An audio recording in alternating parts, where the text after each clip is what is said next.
Hi everyone, welcome back to B-17, the Mighty Eighth. Here we are with the crew of Billy Boy, who last time out went to destroy the harbour at Brest and actually got slightly more than she bargained for, which was actually quite a busy first mission for the crew. We thought it was going to be a milk run, but we got some fight opposition. We managed to get a kill. I'll bring you up with the speed with the bomber.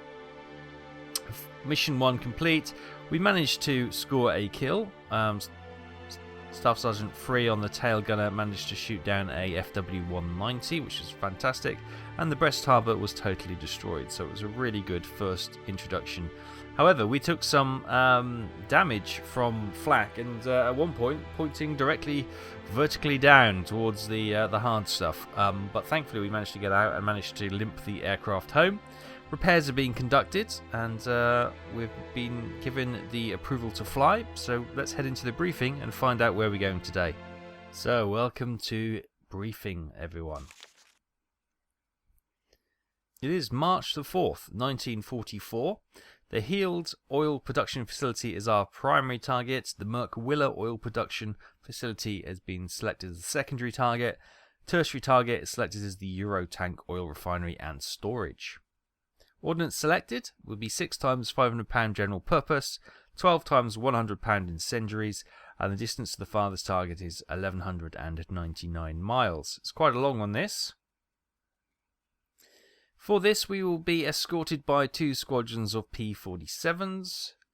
The primary target has a flak strength of high, fighter strength of moderate, priority is very high, currently no damage to this facility. The WWII production, the secondary, is moderate flak and fighter, high priority and no damage. And the Euro oil tank, the tertiary target, has high flak strength, fighter strength and moderate, priority is very high, currently no damage. Well, let's sign our life away. And let's have a look at the reconnaissance film.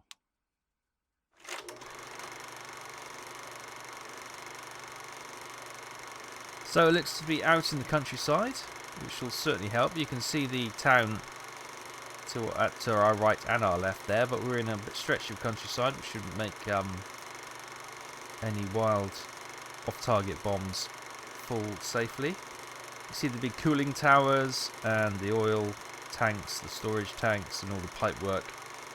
Okay.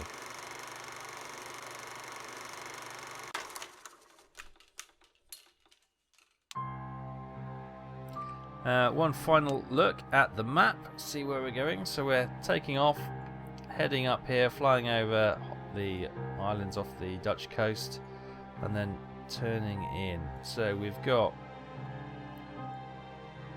WWII, Eurotank. Where's the primaries over here then? Yeah.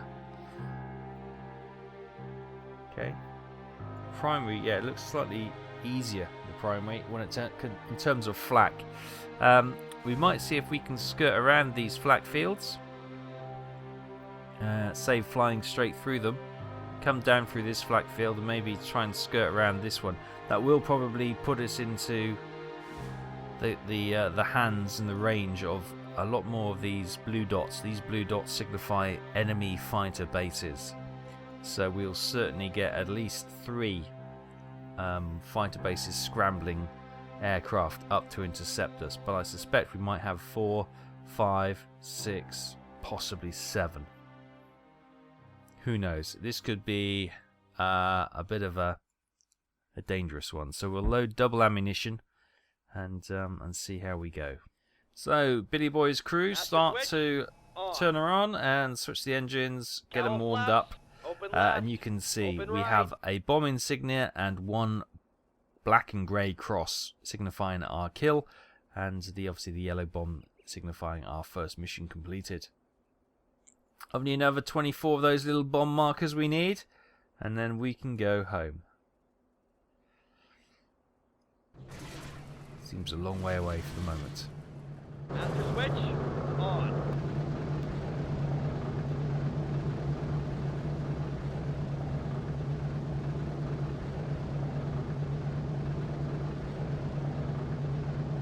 You are cleared for takeoff.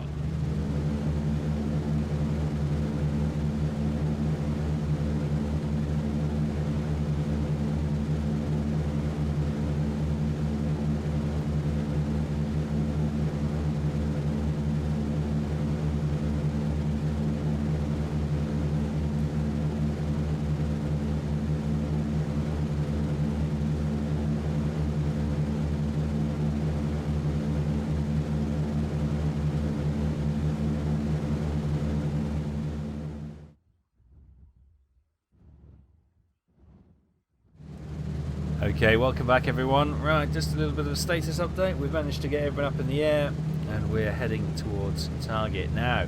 Just coming over the English Channel on the way out. It's coming up 8:26 in the morning, coming up to 15,000 feet, doing 149 miles an hour, heading 073. Of course, heading towards the Dutch coast and skirting around that, and hopefully we'll try and make some changes to the planned routes to see if we can skirt around a little bit of that flak on the northern approach before we turn in for the bomb run.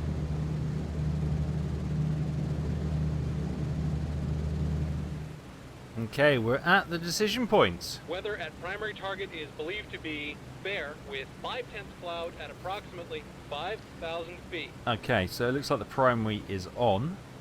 We'll get Weather at secondary target is believed to be cloudy with 6/10 cloud at approximately 5,000 feet. And the Euro tank, which is the tertiary, is pretty close to the secondary. Weather at tertiary target is believed to be weather's completely fair different. with 3/10 cloud at approximately 5,000 feet. Okay, so tertiary's got the best weather, followed by the primary, then the secondary is looking a bit cloudy. We'll continue on to the primary target, 5/10 cloud and fair weather. That's probably, yes, that's a good average bombing day, so we're going to stick with that and hopefully all goes well. We're only a few seconds from coming into the range of the Luftwaffe, so gunners be on the lookout, eyes peeled. This is where it starts to get hairy. Bomb doors full open.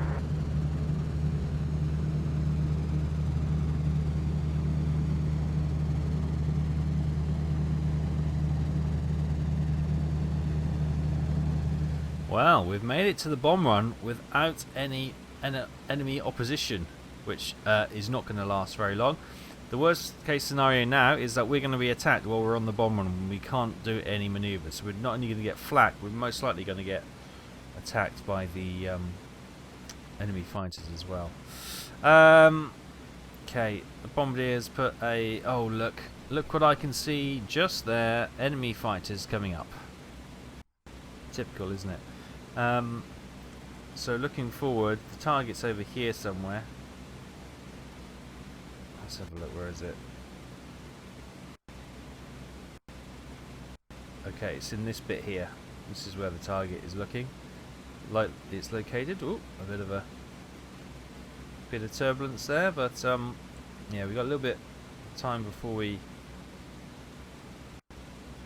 get to it. It's slightly overcast. You can see those little blips, smudges coming up over here. So they are enemy fighters climbing up to our altitude to intercept us. So here's that one town. There's a little town there, and obviously between them in the green fields is our target. Everything's looking good at the moment. I'm not going to make too many changes. I'm just going to keep an eye on those enemy fighters coming in.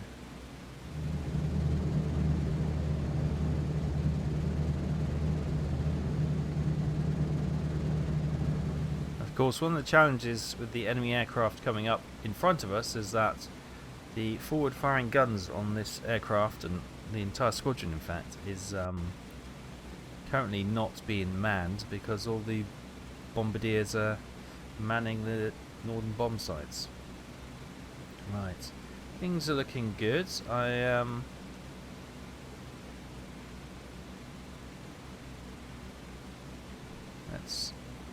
let's kind of want to bomb right in the centre, don't we?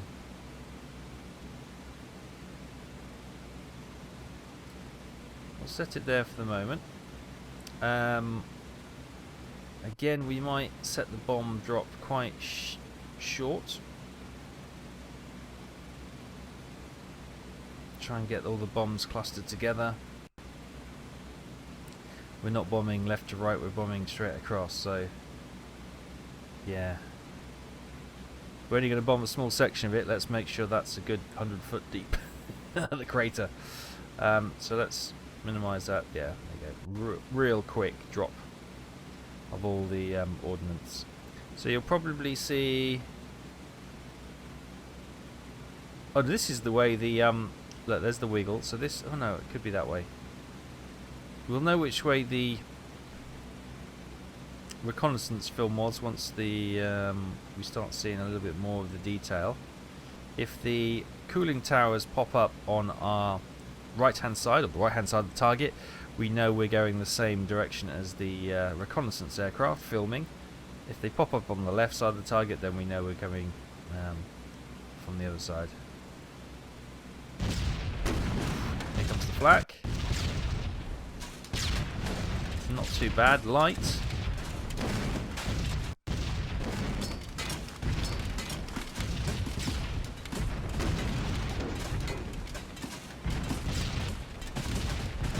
They're the cooling towers popping up on the left hand side. So yeah, we're bombing going in the opposite direction that the reconnaissance aircraft did.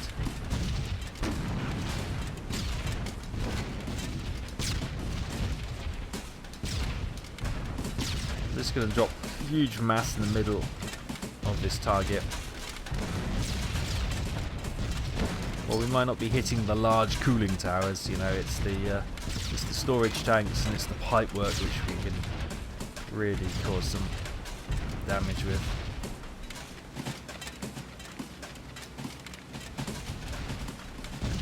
Yeah. It'd be nice to have bombed the from right to left or left to right, but what we can do is get the bombs on target and do as much damage as we can from this angle.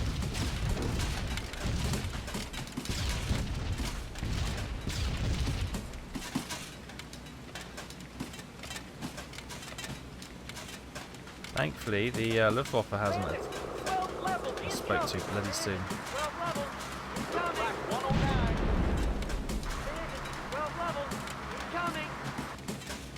Stand by to drop.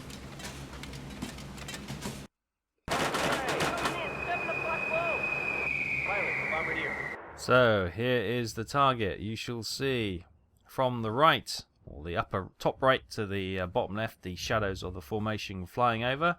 Here they come, shortly by the bombs landing. We're right in that midsection we were bombing. There we go.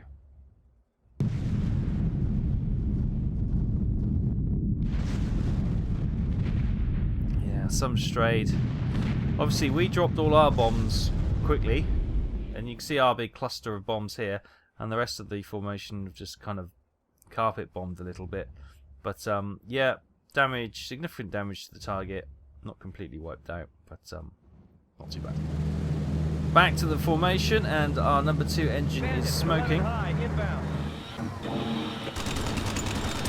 got 109s. And we've got P-47s on their tail.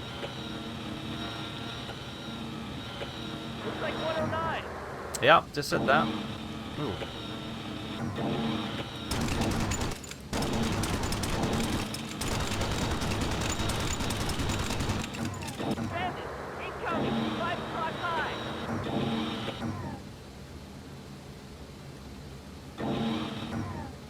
Aircraft zipping back there, could be a friendly.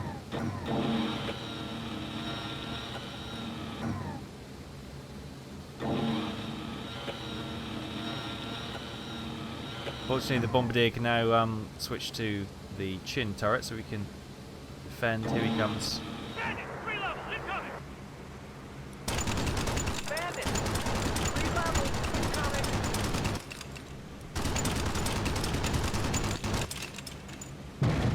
Oh, he's just taken out a bomber.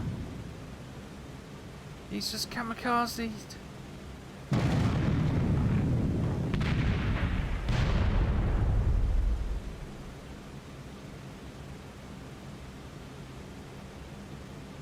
And he shoots.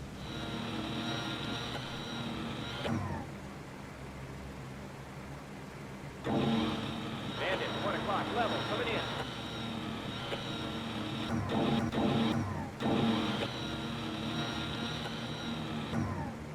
Oh, I think we've been here. We're out of formation. 6 o'clock level, coming in. You can see that the target's burning below us. Bandits at 11, low, inbound. 11 low, inbound. Bandits at 11, low, inbound.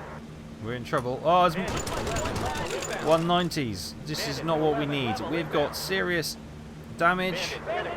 We cannot stay with the formation. We're going to have to fend for ourselves. Which means we are a sitting duck. There we are. We are leaving the formation. Oh, crap. Right.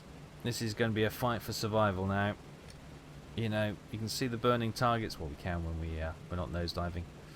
Behind us, the locals are going to be pretty frustrated and annoyed at us. Hi everyone. Just coming up to 4 minutes to midday. We are low, flying over occupied Europe. Engine 1 absolutely burnt out. You can see the flames licked all the way back and have burned a little bit of the tail. Engine 1 is completely dead. Engine 2 is damaged and is smoking a little bit. However, still running and producing enough power to give us a lift on that wing. And engines 3 and 4 are okay as well. We are cruising about just over 6,000 feet, about 135 to 140 miles an hour, depending if we can try and hold this aircraft level. It's quite tricky. She's quite badly damaged once again. She's not responding very well. Yeah, Billy Boy is in need of a lot of TLC once again. We're coming, I'm just going through the clouds so I can't see a blooming thing actually, but we can see we're hugging the coastline, and I'm hoping we can limp her home once again back to home base, get engine 1 replaced, the damage repaired, and it's probably going to be another week before this aircraft, well, not quite a week, before this aircraft is prepared to fly once again. But yeah, so far 2 missions and they've been stinkers, or we've just been really unlucky. We've been limping out of formation home twice now. Now if we get across occupied Europe at 6,000 feet on our own, then we're doing very well indeed. So far, well, we've been left alone, but how long that will last, well, keep your fingers crossed. Hi everyone.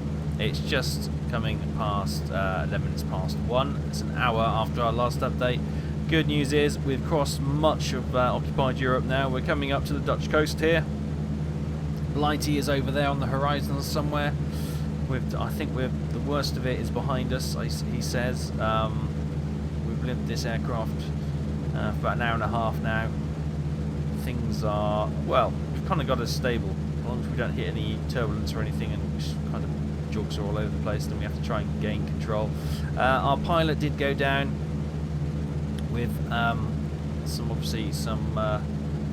blood loss or something, but we managed to patch him up okay.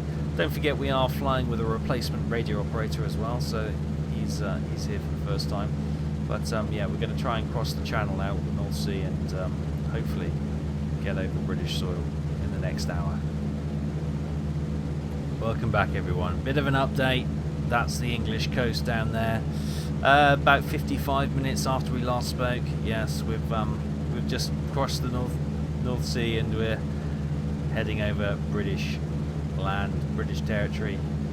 Oh, fantastic! So we've probably only got about another half an hour about half-hour flight till we get to home base.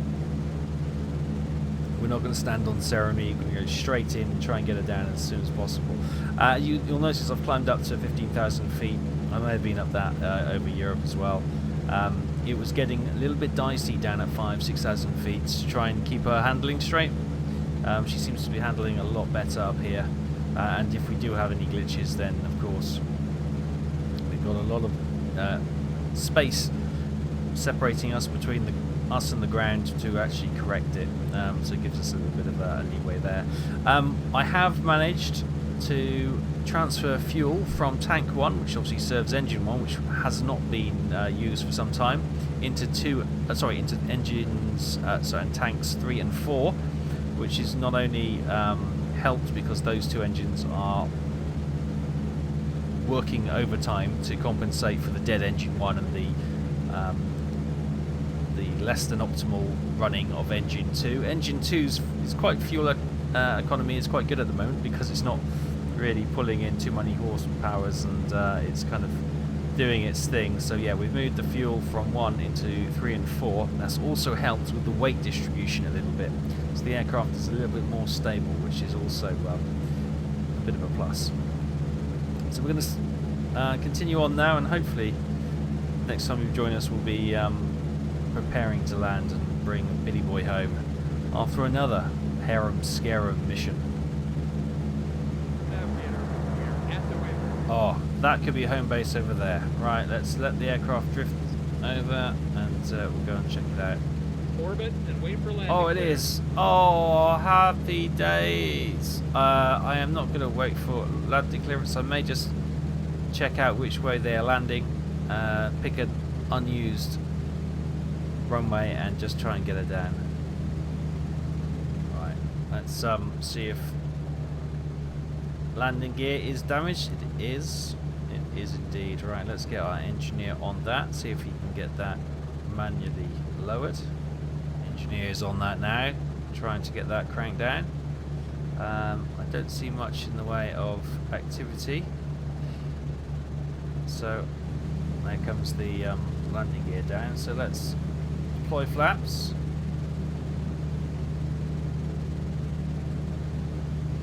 I might just do a sharp turn and get her down. Get that wheel down quick enough.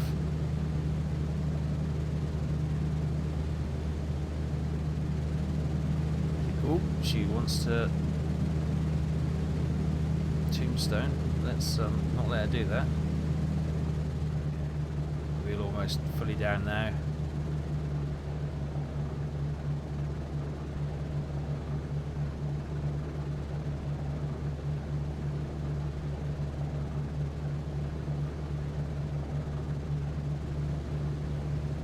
I don't see any aircraft here. That is a worry.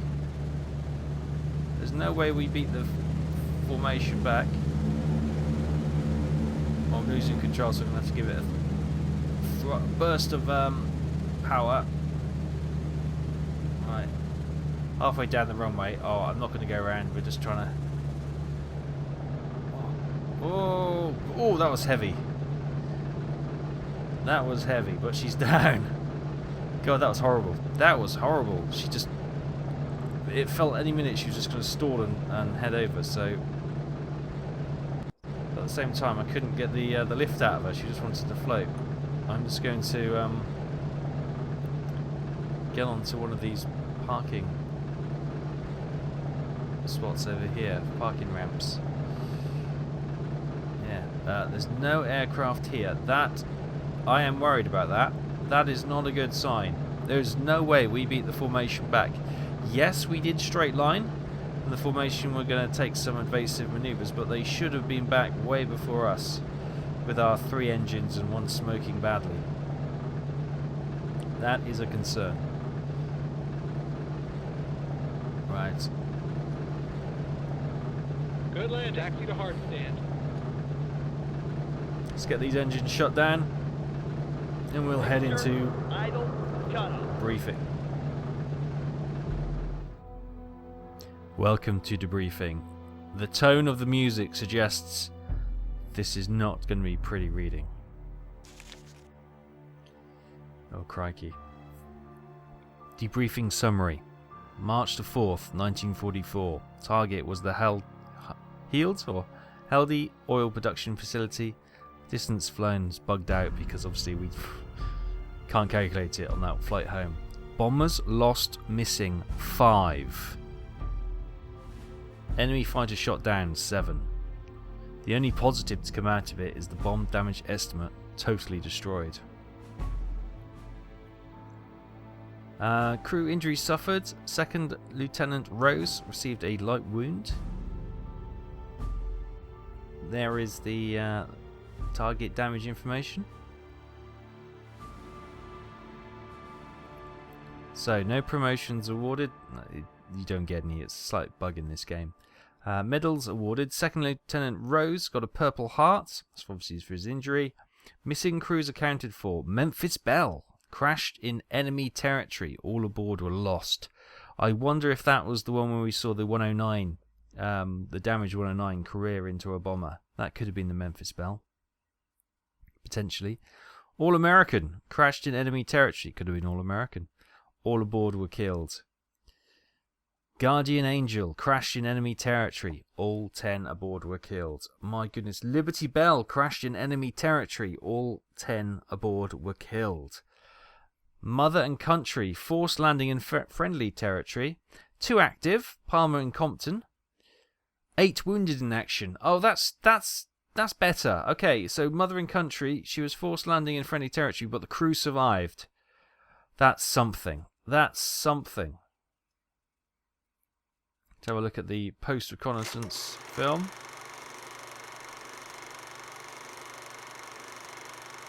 Yeah, so we attacked from the top of the screen coming towards us. We attacked from top to bottom. Obviously the recon's going from bottom to top. You can see the bombs going all the way through the middle of that target area and into the fields and potentially into a couple of the houses beyond, but